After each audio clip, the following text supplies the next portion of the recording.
হরে কৃষ্ণা। তো পুরুষোত্তম মাস তো মানে চলেই এলো। পুরুষোত্তম মাসের আজকে অনেক দিন হয়ে গেল, প্রায় এক সপ্তাহের মতো হয়ে গেল পুরুষোত্তম মাস চলছে।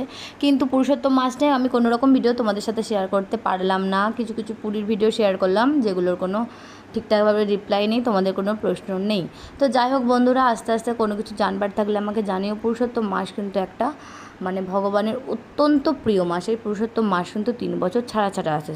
যেমন কার্তিক মাস প্রতি বছর আমরা পাই, কিন্তু পুরুষোত্তম মাস আমরা প্রতি বছর পাবো না।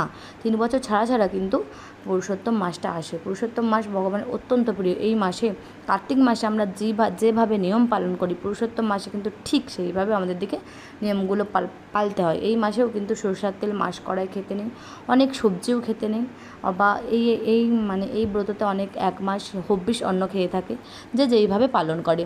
কিন্তু প্রত্যেক দিন সন্ধ্যাবেলা রাধা মাধবকে কিন্তু দীপদান করতে হয়। আমরা যেমন দামোদর মাসে দামোদরকে প্রদীপদান করি, ঠিক তেমনই এই মাসে প্রত্যেক দিন 1 মাস সন্ধ্যাবেলা মানে রাধা মাধবকে, আমাদের ভগবানকে কিন্তু দীপদান করতে হয় ঘৃত প্রদীপ দিয়ে। তো যারা যারা এখনও প্রদীপদান করছো না, যারা ভিডিওটা দেখছো, তোমরা কিন্তু প্রদীপদান করতে শুরু করে দাও। এটা হচ্ছে স্পেশাল মাস ভগবানের।